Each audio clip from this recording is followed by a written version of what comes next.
Hello, welcome to Consciously Healthy. I'm Claire. I'm Laura. And today we're going to talk to you about the gut microbiome. Dun dun dun. We always do that. Oh, do we? Yeah, I feel like it's the first time that we've done it. Clearly, I haven't got a very good memory. No, you don't. We just got back from a 3-day conference, so we are like nerded up to the max. Or aren't we just? And guts are just one of our favourite subjects. They are. We are the queens of talking about poo. Yes. So, with no further ado, let's talk about poo. So we were talking about, we went to this launch of this incredible gut microbiome protocol, and we're going to talk to you a bit about that later. But the reason this is so exciting is, you know, even as kinesiologists and nutritionists, we've been working for so long with people with dysfunctional gut microbiomes. Now, a gut microbiome is essentially all of the flora and fauna and the little buglies that all live in our guts. Now, the reason this is important is because it makes up an astonishing amount of our immunity, like 80% of our immunity comes from the gut microbiome. So, the gut microbiome is protecting our bodies from disease. But here's the thing. We are in a time where health megatrends, obesity, diabetes, high cholesterol, triglycerides, autoimmune, cardiovascular disease, nervous system conditions, gut dysfunction are going through the roof. So we may be living longer, but we're not living better. And it's starting to become a global epidemic, and it's causing a massive problem.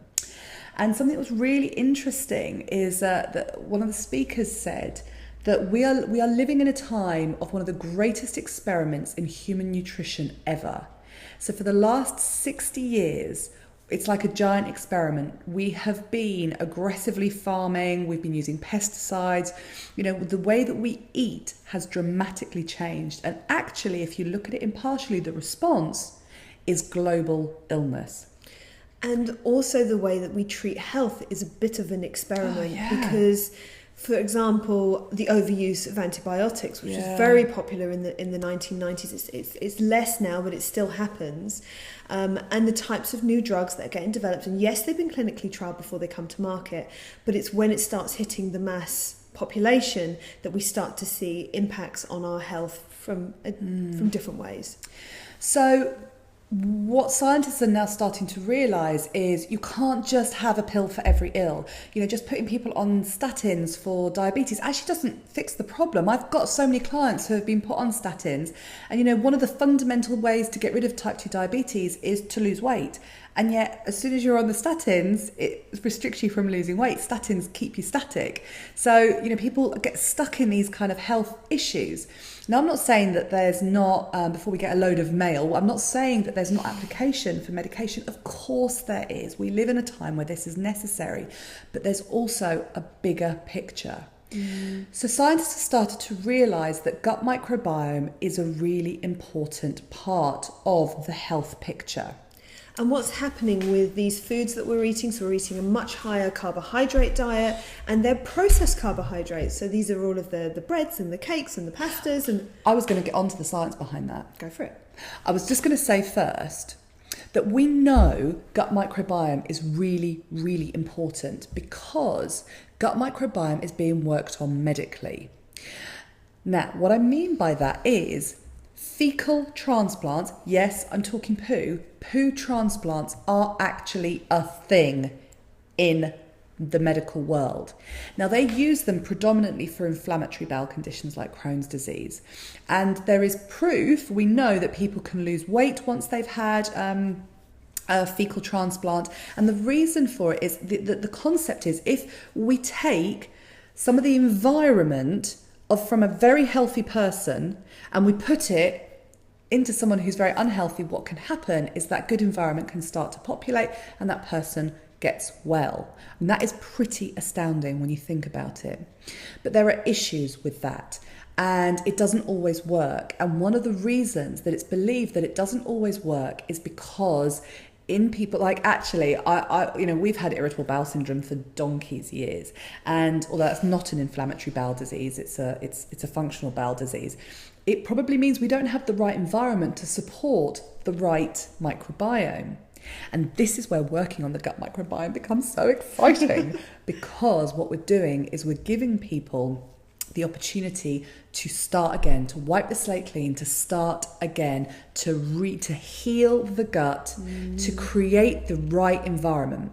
Now, the underlying molecular principle of the microbiome is, and I'm going to read, only 10% of our bodies are actually human.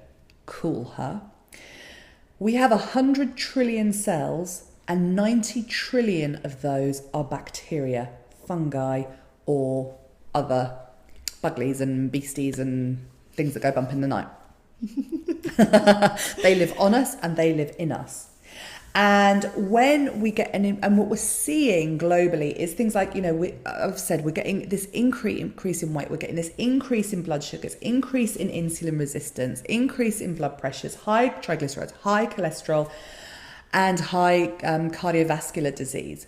Now, one of the things that happens, here's the science bit, is some gut bacteria produce toxins, and these are called endotoxins. And as Laura was alluding to earlier, before I interrupted her, is that since the 1960s, the processed carbohydrates that we have eaten have gone through the roof.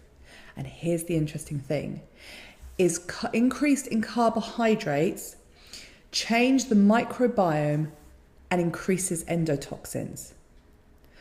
Now, every single muscle and organ has a receptor for endotoxins, and these endotoxins trigger an immune response to inflammation. So when we have an immune response happening for inflammation, we actually start to store energy, i.e. we store fat. So with increased inflammation, increases weight. So if we've got inflammation, our our metabolism is dysfunctional because we're storing fat, which means we become insulin resistant, which means we get fat deposits, and we end up with cardiovascular disease or metabolic syndrome. And to us, that means type 2 diabetes, obesity, cholesterol, and triglycerides.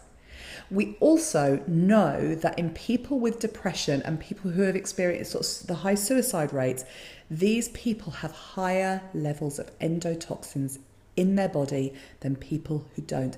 And no pill is going to work in this situation of chronic illness. Dun, dun, dun. I mean... What do we do about it? Well, that's just an exciting point, isn't it, really? Okay. I don't know, my notes have run out now. What do we do about it? What do we do about it? Okay, number one, we need to cut out the rubbish. Yeah. Because we need to start purifying the environment to get it ready for the good stuff. So this... Yeah, and this is the thing, isn't it? Because we've always said that a lot of times people with irritable bowel syndrome can experience like real bloating when they put in probiotics. And it's what we were saying is that there's too much of the bad stuff going on for the good stuff to take hold. So we need to start looking at things like parasites, heavy metals, the bad food that's going in, the bad bacteria that's going on. We need to sort that out first. Yes. Take it, make it go and tidy its room. That's what we need to do. We need to tidy the bedroom. And then the bathroom. And then we need to start looking at healing the gut, because what Claire was saying in terms of when we're taking antibiotics on a regular basis, or we're eating these carbohydrates that we're not meant to be eating, and the gut lining becomes irritated, it becomes a leaky gut, which then means that we're getting endotoxins into the bloodstream, which then stimulates the immune system, which means that we start getting spiral. So we need to start supporting the immunity and healing the gut. And this is through things like L-glutamine is a really good example. And to start to rebuild and repopulate. Before we repopulate, we rebuild. And then we repopulate with a probiotic. Yeah. So essentially we build, so we go in, we clean the scrapyard, we set some foundations, we build the house, and then people can move in. And by people, I mean good bacteria. If you're listening to this, you're not seeing the hand movements, you're missing out. Or the sheer look of excitement on our faces as we talk about poo. It was just such a joyous seminar that we were listening to. We were listening to an incredible doctor, clinician, scientist who it was just so beautiful to hear the science behind the natural work that we do. Yeah, absolutely. And that's why we're all giddy today. A little bit giddy. A little bit giddy about it. So yeah, we're really passionate about gut microbiome. It's something that we've been talking about for years. And actually, I'll be really honest, we've had piecemeal approaches in our clinic to healing leaky gut and the gut microbiome. And one of the reasons that we were so excited is because for the first time, there is a clinically trialled, masses of positive testimonials, really exciting, clinically trialled, patented or patent pending, depending on which products we're talking about, protocol available to start to fix this problem. It looks really, really pretty. How gorgeous. Look, it matches our outfits if you can't see. And what it does is it does what we were saying in terms of cleaning out. It gets rid of all the parasites and the heavy metals. It then starts putting the good stuff in. It starts repairing the gut, and then it starts healing it. Yeah. So we're really excited. So if you want to find out more about gut microbiome, get in touch. If you want to listen to more of our ramblings, click and subscribe. And if you want to find out more about the incredible new microbiome protocol that we're working on, again, it's organic, it's completely clean. We would not be recommending something that didn't work and wasn't clinically trialled. No, but the scientist who created it is a god in our country. So we were a little bit starstruck when we met him. So yeah, get in touch. We are absolutely passionate about getting this message out there, and let's heal the world through our guts. On that note, see you later.